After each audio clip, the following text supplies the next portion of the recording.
Ya, halo Mas Wanto. Iya, Ya, Mas Wanto ini ya termasuk seniman yang menginspirasi. Yaitu salah satu seniman yang dulu pernah kuliah di Jogja, yang pokoknya menginspirasi banget lah. Lah beliau ini sedang eh, berproses hidup di Tanah Grogot, Kalimantan Timur, Kabupaten Pasir, Kalimantan Timur ya. Mungkin bisa sedikit diperkenalkan dulu Mas Wanto. ya baik, terima kasih. Nama saya Suwanto. Kalau di eh, dunia maya itu adalah Sastrowanto ya, atau nama panggung itu Sastrowanto. Saya di Tanah Grogot, Kabupaten Pasir, Kalimantan Timur, yang mana di sini saya beraktivitas sehari-hari berkesenian. Oh, nggih. Bagaimana tentang ini Mas, atmosfer kesenian di Tanah Grogot ini Mas? Karena kan saya mengamati para pelaku di sini itu malah sangat semangat sekali berkesenian. Ya, ini kota kecil sebenarnya yang banyak menginspirasi saya karena banyak kelompok seni di sini, terutama adalah kelompok seni tari dan musik itu sangat banyak sekali di sini, entah itu yang tradisi maupun yang modern, dan mereka berproses tanpa lelah, dan rata-rata mereka itu dari mengembangkan bakatnya dan mengajak teman-teman untuk menjadi satu perkumpulan, dan mereka berkegiatan kesenian. Ada dan tidak ada dana, mereka selalu mengapresiasikan karyanya terhadap masyarakat begitu. Dan di sini tolak ukurnya salah satunya adalah efek kepada dunia pendidikan. Kurangnya guru seni di Kabupaten Pasir ini itu akhirnya sekolah-sekolah itu bekerja sama atau meminta bantuan kepada para seniman untuk bisa mendidik siswanya di sekolah-sekolah itu agar mereka dapat berproses mengembangkan diri, terutama adalah kelokalan. Jadi ya kebanyakan siswa dan siswi di Kabupaten Pasir ini mereka masuk di sanggar dan sebagainya, dan ketika ikut pementasan ajang lomba itu sebagai indikator keberhasilan karena tolak ukurnya itu. Jadi ketika ada contohnya ada FLS 3N yang sekarang itu rata-rata dapat menjuarai di tingkat provinsi. Provinsi ya. Ya, Wah, biasa artinya sekali ini ya. tolak ukurnya kan luar biasa ya, Iya. karena kota kecil yang di kota ujung ini ya, tapi mampu memberikan sesuatu yang spektakuler kepada masyarakat lah, bahwasannya Nggih. mereka bisa bersaing dengan yang ada di kota besar Kota begitu. besar ya. Dan di sini itu kan macam-macam Mas. Saya lihat berbagai macam latar belakang ya. Iya. Ada yang berlatar belakang polisi pun juga ikut membaur berkesenian di sini. Dan apa ya istilahnya itu nggak malu-malu lah, nggak izin loh Iya, betul. untuk membaur dengan seniman-seniman di sini. Itu kok bisa Mas di sini itu, apa memang karena di sini tuh daerah urban, mereka kangen dengan kampung halaman, atau kenapa ya kok bisa seperti itu? Iya. Jadi yang pertama itu kan daerah trans banyak ya, transmigrasi dulu banyak, yang mana kebanyakan dari tanah Jawa. Tentunya secara turun-temurun mereka kangen bagaimana suasana di kampung halaman. Akhirnya mereka yang punya keahlian di bidang seni maupun budaya, mereka mencari teman untuk berkumpul dan mengembangkan itu, menciptakan suasana-suasana baru di sini seperti di kampung halaman. Walaupun latar belakang mereka berbeda-beda, ada yang polisi, ada yang tentara, Iya. ada yang guru, ada yang PNS lain dan sebagainya. Ketika sudah masuk di dalam satu lingkaran, itu latar belakang sosialnya tidak di bawah. Tidak di bawah ya. Ya. Membaur jadi satu ya, Membaur Mas, ya? menjadi satu, dan tidak terasa kalau kita sedang bermain dengan polisi, dengan tentara, dengan kadang dengan lurah, dengan kepala dinas, itu kita nggak terasa lagi itu loh. Hilang latar belakang itu. Itu asiknya di situ. Luar biasa ya Mas ya. Ya. Terus ini Mas, selain menjadi guru seni atau ASN kan di sini Mas Wanto begitu kuat ya, bisa bertahan, terutama dalam berkesenian di sini. Lah itu kok bisa ini ya Mas, kadang kan ada tawaran pindah tugas tuh Mas, misalnya betul. ke pindah ke Jogja lah atau pindah ke kota besar kayak ke Samarinda atau ke Balikpapan. Itu Mas Wanto kok kayaknya kok masih asik dan kayaknya bertahan banget lah di tanah Grogol. Kenapa Mas? Padahal di sini daerah sepi. Ya. Ada dua hal yang mendasari. Yang pertama, saya lahir di kesenian ini dari ketoprak tobong ya. Ketoprak tobong. Ketoprak tobong. Yang mana dulu kita selalu berkeliling dengan kesederhanaan. Kadang kita pentas tiketnya laku, kadang tidak laku, kita tetap main. Dan itu menjadi survive bagi diri saya, dan itu akhirnya menanamkan kesederhanaan dan keikhlasan untuk berkarya. Dan berkarya itu bukan semata-mata kita ingin tampil, tetapi ada dua hal. Satu adalah kewajiban melestarikan seni dan budaya sebagai kita orang Nusantara, begitu. Yang kedua adalah literasi, bagaimana kita memberikan edukasi terhadap masyarakat mengenai tentang seni dan budaya Nusantara itu. Itu landasan pertama. Yang kedua adalah saya lahir dari Institut Seni Indonesia Yogyakarta, yang mana dulu atmosfer di sana untuk kita berjuang dalam berkarya ini digembleng seperti di kawat Chandra di muka ya. Saya itu tanpa membawa latar belakang ekonomi yang mapan, tapi saya tetap bisa kuliah dan berproses. Sampai tahu sendiri bagaimana biaya untuk ujian itu kan sangat tinggi sekali ya. Bisa ratusan juta ya. Dulu sampai ini ya Mas, ya, sampai bawa padi dari rumah dijemur di depan kampus ya. Ya itu survival itu ya. Bagaimana kita bisa bertahan dengan yang ada. Apapun yang ada itu bisa kita maksimalkan. Karena kebahagiaan itu bukan diukur dengan harta benda ya, materi. Tetapi kalau menurut saya pribadi itu adalah kenyamanan. Saya tidak kaya, saya tidak banyak punya apa-apa, tetapi kenyamanan di hati ketika berkarya, tinggal di sini, banyak teman, itu melebihi dari segalanya. Saya merasa saya kaya raya lah, punya teman banyak itu ya, karena saya bisa kemana-mana. Tidur di mana gratis, di rumah teman, itu kan kalau kita hitung dengan materi itu kan menghabiskan banyak uang ya, tapi dengan banyak teman akhirnya bisa. Itulah yang mempertahankan saya itu bisa bertahan lah di sini. Yang berikutnya adalah yaitu saya punya kewajiban sebagai seniman, sebagai budayawan, yang mana saya hidup dan menghidupi keluarga saya itu kan digaji oleh negara ya.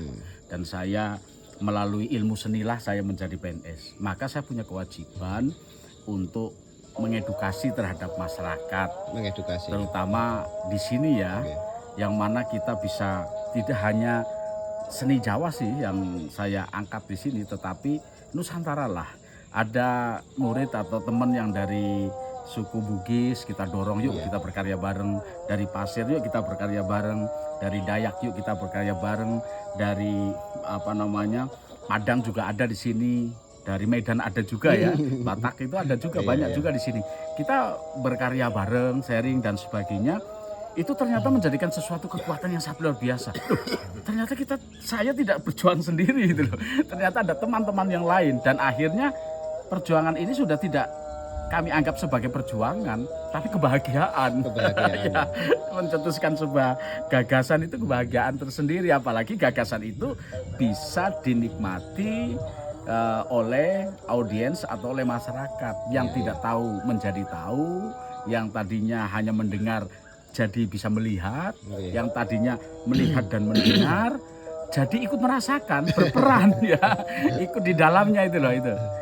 Berarti lebih ke ini ya, value di situ ya. Jadi tidak semata-mata karena mengejar materi aja menjadi pegawai negeri di Kalimantan gitu. Tapi malah lebih ke apa ya, panggilan alam lah untuk memajukan, istilahnya memanusiakan dengan jalur seni ya. Iya betul. Kalau saya mengejar materi mungkin saya memilih tidak hanya sebagai guru, banyaklah tawaran saya untuk menjadi seseorang yang pendapatnya sangat banyak sekali ya. Tapi saya merasa bahwasannya mungkin jalan itu tidak nyaman bagi saya. Saya nyaman begini. Saya bahkan di dalam berkarya kadang istilahnya kalau di Jogja itu bantingan ya.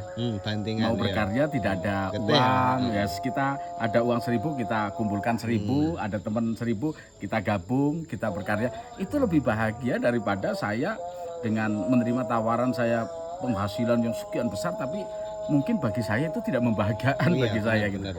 Gitu. Iya, istilahnya apa ya? Jadi memang berproses itu sesuai kata hati lah. Sesuai kata hati. Jadi bukan dari sisi value ya. Tahu sendiri kan sekarang seperti di Jogja itu kan ada dana keistimewaan ya. Jadi dana is itu ya kita sebagai seniman itu kan tersuplai dengan anggaran itu gitu. Betul. Nah, kalau di sini kan mungkin lebih sedikit dibanding dari ada para seniman-seniman yang ada di kota Jogja gitu. Nah, ini selanjutnya Mas, kalau berbicara tentang pendidikan kan ini Mas Wanto termasuk guru yang nyentrik ya. Sampai itu kita lihat itu ngajar itu sampai nyontoin siswa itu kayang ya, syukur balik gitu. Dan tak sedikit juga siswa-siswa itu melanjutkan perguruan tinggi seni ya yang lain di perguruan tinggi favorit gitu. Itu apa yang membuat Mas Wanto tanamkan kepada anak didik Mas Wanto di tengah dunia pendidikan hari ini? Ada beberapa hal. Yang pertama yang penting ada kopi. Segar sekali kopi. Jadi bagi saya begini, seni dan budaya itu generasi yang kekinian itu kadang mereka itu sebenarnya senang dengan dunia seni dan budaya. Contohnya mereka kalau ditanya mengenai tentang film Korea, mereka paham semua. Iya. Padahal bahasanya tidak paham, tidak tahu. Tapi mereka tahu bagaimana budaya di sana, makanan di sana dan sebagainya. Sebenarnya mereka suka sekali untuk seni dan budaya ya. Tetapi karena mereka kurang dekat dengan seni dan budaya daerah setempat, sehingga mereka itu akhirnya melihat kemudian mencontoh hal yang terdekat di mana? Di HP.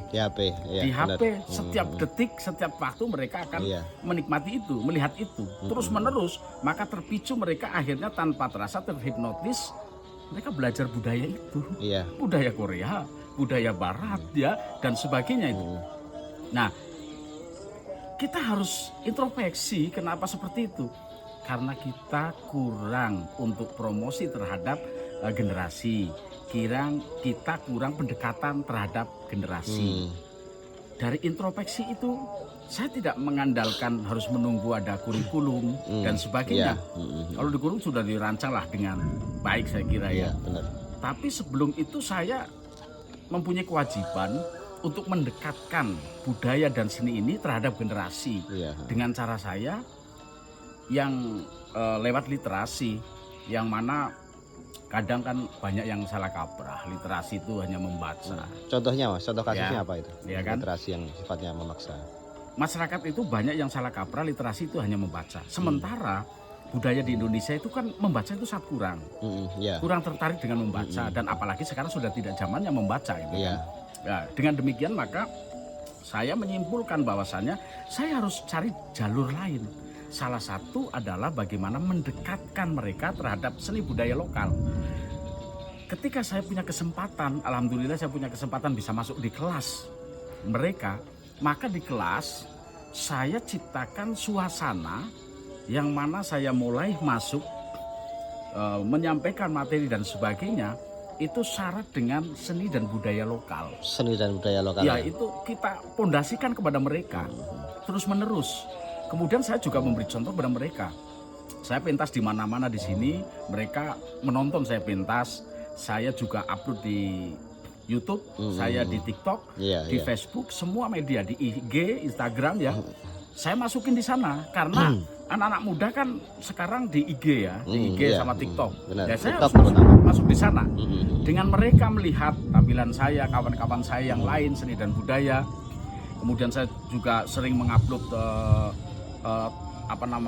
budaya-budaya yang seni yang dilakukan oleh orang lain ya, teman-teman saya misalnya seniman-seniman Nusantara ini, saya share kepada mereka. Sehingga mereka banyak akhirnya penasaran kan, Pak gimana sih supaya bisa ini, Pak gimana supaya bisa ini, gitu kan. Maka saya sisipkanlah di mata pelajaran itu tidak hanya materi ya teori ya yang dipelajari, teori itu belakangan bagi saya, tapi bagaimana kita bersentuhan langsung. Nih caranya kalau menari gerak dasar begini, gitu kan, Pak kok menari bisa sekian menit bisa tahan ya tubuhnya, olah tubuh. Saya contohkan itu. Bagaimana saya mencontohkan yang ekstrim. Saya sampai mengajar dengan kepala di bawah di atas meja itu. Kepala di bawah, kaki di atas. Itu bukan saya memberikan kesombongan ya bahwa saya bisa begitu. Bukan. Tetapi merangsang mereka supaya bertanya, tertarik gitu. Loh, kok Bapak bisa begitu? Pingin, saya bilang kan, coba. Mereka nyoba ternyata nggak ada yang bisa. Maka saya latih. Satu keterampilan itu, kalau kita belajar berulang-ulang, lama-lama bisa. Maka pada akhirnya mereka bisa. Begitu saya menari, mereka juga akan bertanya, kok bisa Pak gerakan begini dan sebagainya, pingin bisa. Secara berlahan, lama-lama bisa. Begitu ada acara, ada job misalnya, saya bawa mereka. Nak, besok kita nari di sana. Nak, besok kita bermusik di sana. Nak, besok kita berteater di sana dan sebagainya. Akhirnya banyak yang tertarik ya. Bahkan mereka datang ke rumah. Saya kan punya padepokan seni, namanya Padepokan Ilalang gitu kan. Belajar. Pak, saya ingin seperti Bapak. Bagaimana? Ya artinya Bapak di sini bisa, di sana bisa, di sini dikenal, di sana dikenal gimana Pak? Yaitu update diri. Kemudian kita harus selalu eksis, tetapi keeksisan itu keeksisan yang positif yang tidak banyak dilakukan orang lain. Salah satunya adalah membawa seni budaya, karena ini masih jarang generasi yang mau melakukan ini. Akhirnya mereka tertarik, ternyata mereka menikmati. Mereka bisa ke Jakarta dari seni, mereka bisa ke pulau lain dari seni, mereka dapat beasiswa dari seni, mereka dapat kadang honor ya dari seni. Akhirnya Pak, saya mau masuk di dunia seni, gimana kuliahnya di mana ini ya? Saya sampaikan, di Bali ada, di Surakarta ada, di Sulawesi ada, di Bandung ada, di Jakarta ada, di Padang ada, itu kan, dan supaya monggo silakan memilih yang mana. Dan alhamdulillah banyak sekali setelah saya masuk di Kabupaten Pasir ini, sekarang sudah banyak tamatan-tamatan dari sekolah seni yang ada di Nusantara ini, alhamdulillah. Iya, semakin banyak sekarang Pak ya itu. Iya, jadi tadi kembali literasi tidak hanya membaca, tapi banyak sekali. Memahami itu sangat penting sekali. Membaca tari remong dari Jawa Timur misalnya kan, tapi membaca saja lewat. Iya, tapi jadi kalau hafalan itu. Mereka kita tarik, yuk ngeremong, gitu kan? Gimana Pak caranya? Gini, mereka merasakan sensasinya berbeda. Iya. Saya ternyata bisa. Ini bagus dan sebagainya. Dan saya temukan beberapa siswa itu sudah mereka interaksi dengan teman, ada yang di Korea, ada yang di Eropa, di TikTok itu atau di medsos yang lain. Saya kadang mengikuti mereka itu. Mereka sudah berdialog tentang seni budaya. Seni budaya dengan kolega mereka ya. Kolega mereka itu luar biasa. Sampai ada yang tukar-tukaran ini makanan. Jadi dari sini ngirim makanan ke sini ya. Salah satunya dari sini kan ada ikan asin ciri khas Pasir gitu kan. Terus dia dapat makanan Korea gratis dari sana. Itu sama-sama ini. Ya, ini luar biasa ini. Ini namanya mereka ada dua alur ya. Jadi mereka belajar budaya mereka juga. Mereka belajar budaya sini juga. Akhirnya saling menghargai. Ternyata akhirnya mereka merasa bahwasannya ternyata penting ya seni dan budaya ini. Apalagi mereka yang beberapa kan ada yang lolos di sekolah internasional. Internasional. Ya itu. Itu salah satu tiketnya kok bisa ke sana. Salah satunya adalah keterampilan mereka punya keterampilan yang membisai beberapa seni dan budaya lokal. Iya. Itu. Ini berbicara tentang sanggar, Mas. Ya. Karena kan kalau berbicara pendidikan kan sangat luas ya. Ya. Berbicara pendidikan itu tidak hanya di sekolah formal ya kan. Jadi ada pendidikan yang berbasis di keluarga, Ya. lingkungan keluarga. Terus yang kedua yaitu lingkungan. Dan itu sangat mempengaruhi sekali dalam pembentukan karakter manusia. Kita tahu juga kalau di Jogja kan dulu ada sanggar Yayasan Bagong Kusudiarja itu ya. Jadi mereka itu istilahnya nyantrik. Ya. Nyantrik jadi kayak pondok pesantren itu. Lah ini kan Mas Wanto ada sanggar ya, sanggar Ilalang. Dulu saya pernah mengikuti itu ada apa ya? Latihan alam, Ya, latihan ini. Nah itu kalau tentang sanggar Ilalang sendiri itu bagaimana Mas? Apakah mereka juga apakah sanggar Ilalang ini punya sedikit andil dalam istilah pendidikan anak hari ini? Ya. Kita kan ada beberapa program ya. Satu adalah latihan bersama yang saya di Padepokan Ilalang ini tidak menarik bayaran ya. Jadi anu ya Mas. Gratis semuanya ya. Karena saya rasa Ya, syukur gratis. saya bisa hidup dari seni, maka saya harus memberikan kepada orang lain. Iya benar. Sodako lah ya, sodako ilmu itu kan. Itu dan mereka antusias di dalam belajar dan banyak mereka yang sekarang ada yang jadi polisi, tentara, kemudian ada yang menjadi guru.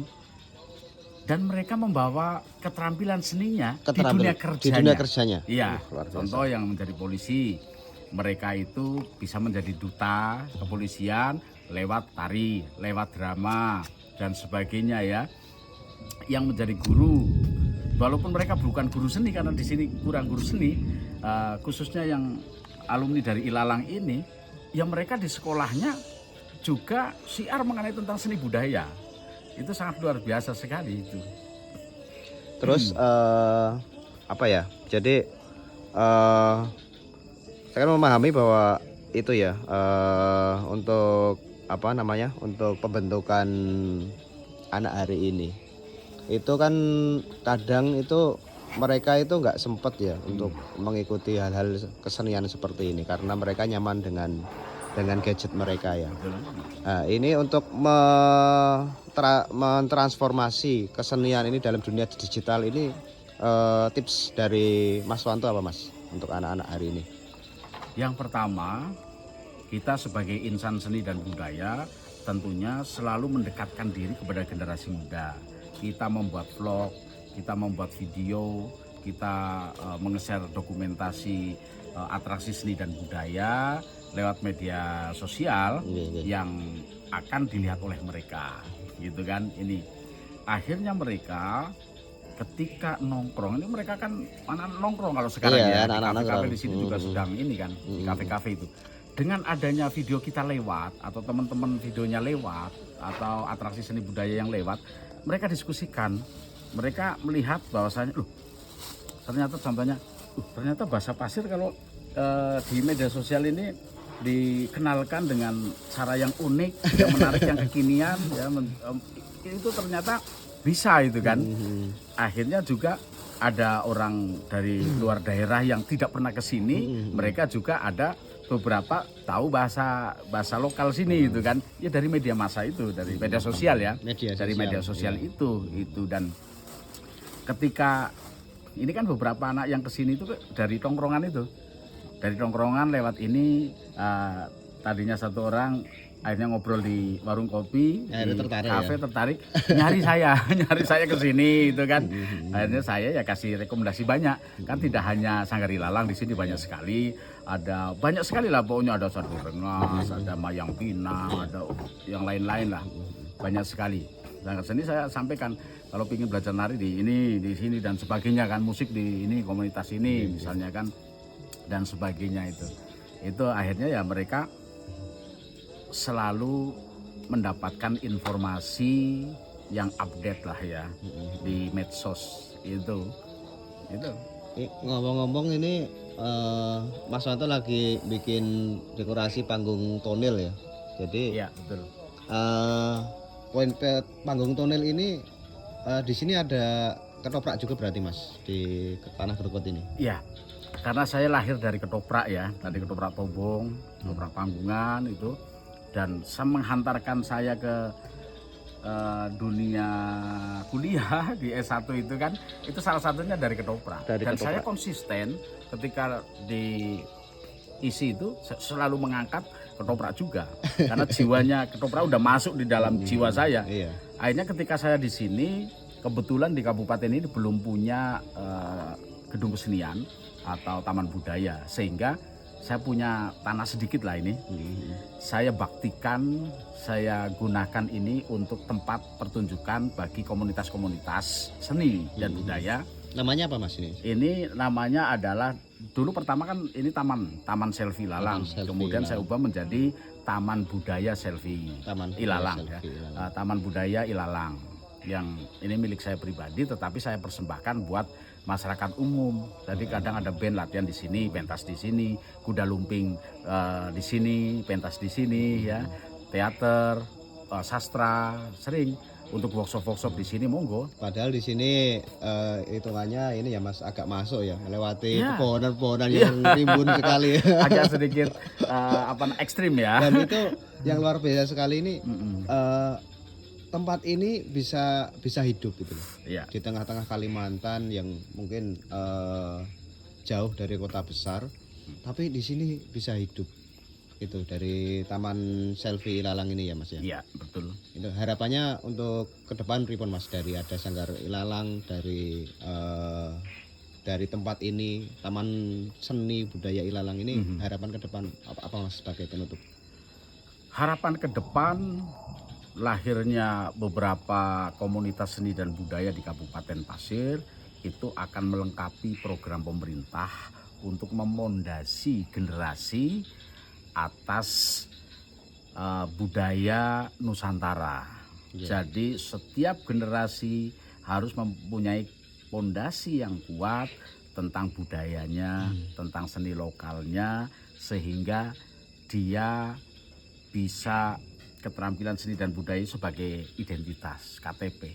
Dimanapun, kemanapun mereka akan menunjukkan itu, sehingga ini orang Indonesia nih, Indonesia ini jati diri bangsa itu tercermin oleh generasi. Ya karena itu tadi, itu efeknya yang kita harapkan itu. Amin Lah, mantap, tercapai. Terima kasih Mas Wanto untuk wawancara sama-sama hari ini ya. Semoga kesenian di negara kita bisa menjadi lebih maju. Amin. Matur nuwun Mas. Sama-sama.